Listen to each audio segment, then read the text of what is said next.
You told a story to try to convince the jury. Yeah, what do you mean by that? Tell me your first name. Ryan? Ryan? Ryan, what do you mean by I told a story to convince the jury? What do you mean? Well, you told a story, I don't know if I made it up or not, but you said that like to... It's a pretty good story, right? It's a really good story. And I didn't make it up. Another lawyer, a famous lawyer in Wisconsin or something. But you did that to like try to persuade the jury. Yeah. What does persuasion mean? Like to make it, like to lead them to decide a certain way. Yeah. So you said a very important word, and let me write it up on the board. And persuasion. You know what Aristotle? You know what Aristotle is? Aristotle He's is a philosopher, Greek philosopher. Good. Do you know what he said about persuasion? No. There's three components to persuasion. There's the Latin, he said it, ethos, logos, and pathos. What do you guys think these three things are? Does anybody know? What do you think ethos is? There's, when it comes to persuading somebody. What's ethos? Yeah, there's no wrong answer. Logos is. But it teaches long that they can be answered. Logos is logic, right? So we can go to logos. What does logos mean? Logic. You see the root there, right? Logic. What it means or what it comes from is, in order to persuade someone, you have to really master these three things. Was my story, did it make sense? Could you picture it in your heads, in your minds? Was it logical? That's logos. That's one element of persuading someone. Secondly, this first word is ethos, and I kind of get these mixed up. But ethos is an emotional appeal, right? Ethos. That's actually my supervisor. Can you believe that? But ethos, it's this emotional appeal. And do I appeal to your emotion? Do you feel it emotionally, right?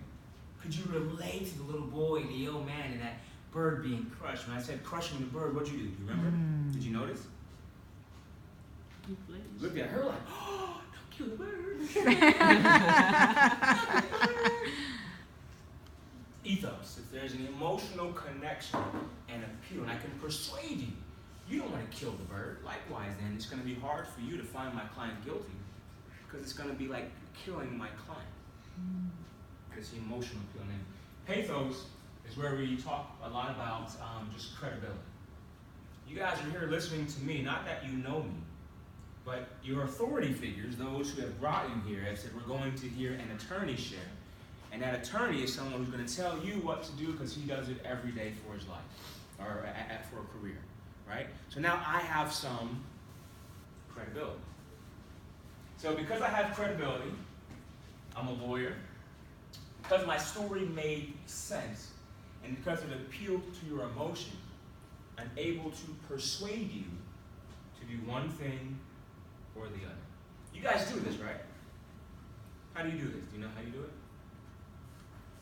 So you want to go to the mall, or you want some money to buy that piece of something, right? How y'all start acting? Do you know? They know. Oh, yes. You butter them up. Don't just tell me what you butter. Don't just tell me. Show me. What do you actually do? I'll pay you back. Yeah, I'm like, I'll pay you back. I'll do it. Yeah, Logic. I'll pay you back. That's the whole logos, isn't it? And then what do you think the credibility is between you and immigrants? What's the credibility? You're their kid, right? You're their kid. So it's not just I'm some stranger. I'll pay you back. It's Mom. That's that whole pathos. Dad. And what's the ethos then? How do you think you demonstrate ethos? Complain when they say no. Say it again. Complain when they say no. Complain when they say no. Good. Yeah, you like this. You know this trick. Huh? But it's also just this idea of, Mom, come on. No voice changes, right? It's not fair. You don't love me. You've crushed me like a bird. It's this idea of persuasion. You do it all the time. I want you to do it in your closing argument. And I started with closing arguments because that's always the most important thing ever, period. So as you choose your witnesses as to who you cross-examine, it has to make sense for your closing argument. What if I ask you questions about a snake? Officer, did you see the snake? And then I tell you a story about a bird, an old man, and a little boy. Would that snake make any sense? No. To my closing argument? It really would not, right? So we got to tell a story. Now let me also share, I've coached Victory Christian Center's high school mock trial team, right? First year, we won regional championship, then won a state championship, North Carolina state championship, and then went to an international competition, and we finished second. Wow. Out of like 40 teams in our first year. That's impressive. That's more pathos, right? You guys are like, yeah, this guy really knows what he's doing, right? That's just pathos. What I just told you was nothing but pathos. Now this Tucson guy knows what he's talking about, right? I'm persuading you to believe me even more. Have your name on the end. Kyle. Kyle, stand up, Kyle. With Ethos, count to 10. 1, 2, 3, 4, 5, 6, 7, 8, 10. Are you done? Did you get there? Is that very ethos? No emotion. Now tell me your story. Count to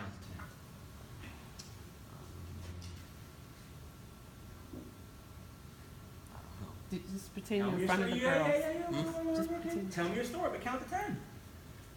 It's always important The story for is them to stand emotion. up Yeah. and be called out, because then the brain is forcing them to think while think. being on. So no help, no help. Okay. Brain, go brain. Listen, picture the most strongest person you know in the world. Picture this big muscular guy. Can you guys picture this person? A wrestler or superhero? You got a picture in your mind? Now picture me. Look at that. I got smile. What's the difference between me and that really muscular person that you guys are thinking about? What's the difference? Go ahead, you could say it. It's right on the tip of your tongue. I know you want to say it. What's the difference? I guess you're not as strong as him. Not as strong as him. Thanks, man. That's not really good. You can leave that. Bye-bye. But his muscles are bigger than my muscles, right? Mm-hmm. Why? What does he do that obviously I don't do? Work out. Another word for workout is, with an E? Exercise. I have all the muscles he has. He exercises his muscles, right? Tell me your first name again. Kyle. Kyle. Mm-hmm. Kyle. This is a muscle. This thing up here is a muscle. Our brain is a muscle. So I'm going to make you work it out. So, Kyle, tell me a story, but count 1 through 10. So is that 1 through 10?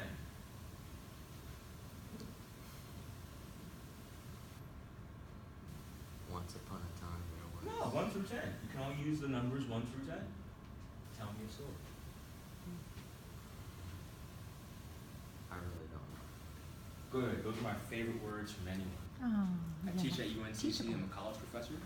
And when folks say, I don't know, guess what happens? Teachable moment. We work it out. Yeah.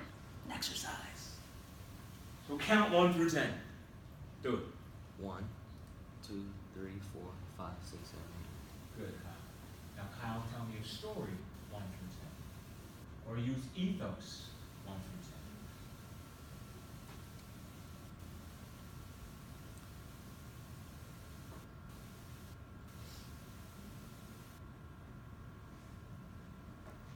You got this. Can you guys see it? Can you guys see the brain working out? I have no idea. What's the answer? I love it. But come on, Kyle. Just do something.